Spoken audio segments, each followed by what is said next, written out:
Yesterday involved a lot of pain. I not only cut my lip while I was trying to shave, because I was actually brushing my teeth and shaving at the same time. Don't ask me why I tried to do that, but I end up cutting myself, as you can see here.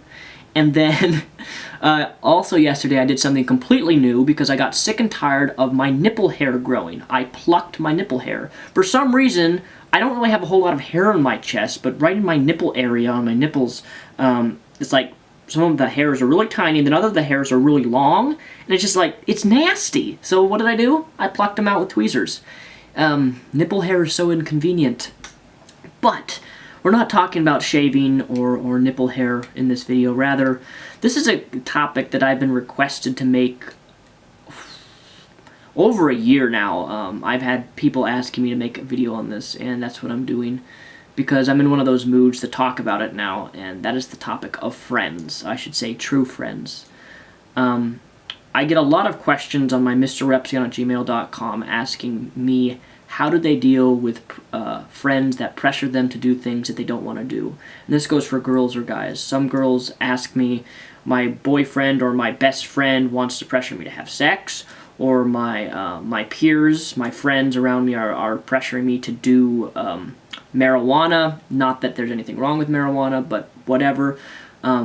Essentially, your friends are pressuring you to do things you don't want to do. And you don't have very many friends, or maybe I have one or two close friends, and I feel so lonely. How do I deal with this? This is a topic that hits home for me because in my life, and I'm 21 years old, I've had a lot of friends. Back in my 12, 13, 14, 15, that's where I had a large majority of friends. In fact, this may sound, not saying this to brag, but I was the popular kid at my church in terms of people would come to me to know my opinion about things. When people had questions about Star Wars, they'd come to me. When people had questions about religion, even though I was religious at the time, they would come to me. And this was even when I was like 14, 15, because back then I was really into studying religion, and I was into Christian apologetics, which was defending Christianity and stuff like that. People knew that I was knowledgeable in these areas, and they would come to me. Even though I was heavily mocked and ridiculed and bullied at my past church, there were some people who didn't bully me, obviously, that were all trying to be friends with me, and I really didn't like having a bunch of people give me attention. I don't like having lots of attention from people, which I know that's ironic because I'm making a YouTube video and I get thousands of views or whatever on videos, but I'm not someone who likes spot-on attention. But when I left religion, about 18, which is when I left, that's where I got to see a lot of my friends who were really my friends. And it was difficult for me, and it was painful to me to see people who I thought I were friends with, who I invited to my 17th birthday party when I did a Halo LAN party. And we got a bunch, 16, 17, I had a big Halo LAN party, had all these guys come over, we had pizza, drank soda, gamed for hours on end to the night. And then when I hit 18 and I make a claim that I'm leaving religion, that I'm questioning my faith, that I don't believe in the stuff that I used to do, because that's when I stopped going to church, was age 18. That's where a lot of my friends turned their back on me and said they wanted nothing to do with me because I no longer believed certain things they believed, because at that time I started to believe in evolution. At age 18, I was becoming more of a liberal Christian, and because I didn't believe what they believed, they didn't want anything to do with me. And it was difficult. It was painful. But what I found through that experience is that while most of my friends left, I had one or two close friends since I've been 12 all the way up till my age right now that have stuck with me through that time. Even with my religious changes and not believing in what they believe anymore, they've stuck with me and they've cared about me, and they've even called me on their phone asking me how I'm doing. And it's not very often you can find people like that. And if he's watching this video, then you know exactly who you are.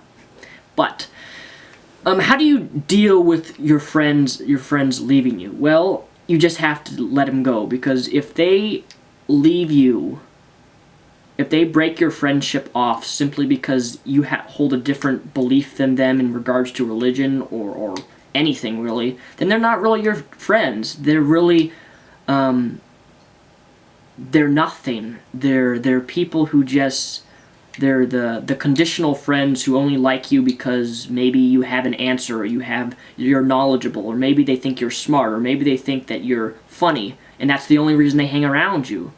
And if that's the case, then they're not your friends.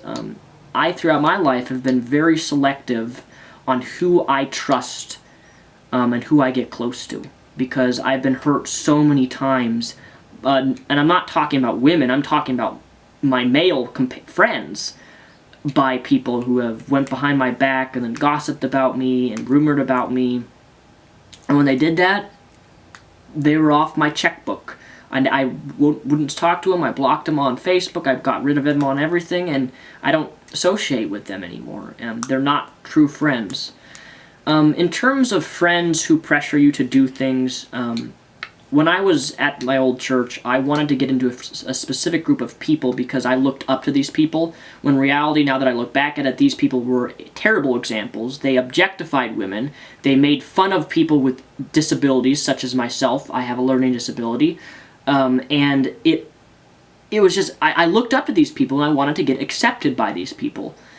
And if you are looking to be accepted within a group, and that group wants you to do something that you don't want to do, whether it be having sex with somebody, whether it be trying a certain substance of drugs which you're not comfortable doing or you don't want to do, or whether it's getting drunk and driving, or whatever, I can list 1,000 situations in which people are put into because they want to be accepted into a group by people, and then they do something that they don't want to do, but in order to get accepted. And that's a shame, because you're longing, you feel so alone that you're willing to be someone you're not for somebody else, for a group of people. And that's not you. That wasn't me. That's not you. If you want to change yourself for a group of people, then they're not your friends. Because true friends will not pressure you to do things that you do not want to do. That's the cold hard facts. And it's amazing how people will still try to justify, I'm like, but I want to be accepted. I want to be accepted so bad by these people. I look up to them. They don't care about you. They don't care if you get drunk or you get a driving infraction, or they don't care about what happens to you for the sake of their acceptance. And you need to realize that. There are people out there who will try to bring you down and try to change you into someone you're not, and that's not true friendship. Relationships too, that goes for relationships too. For me personally, I would rather have 1 or 2 close friends than 1,000 friends who are superficial and who really are not friends at all, merely people who just jump from one person to the next person. And right now, I only have 1 or 2 close, I have 2 close guy friends, and that's it. And it's been that way for a very long time. I haven't gotten close to anybody female-wise in a very long time either.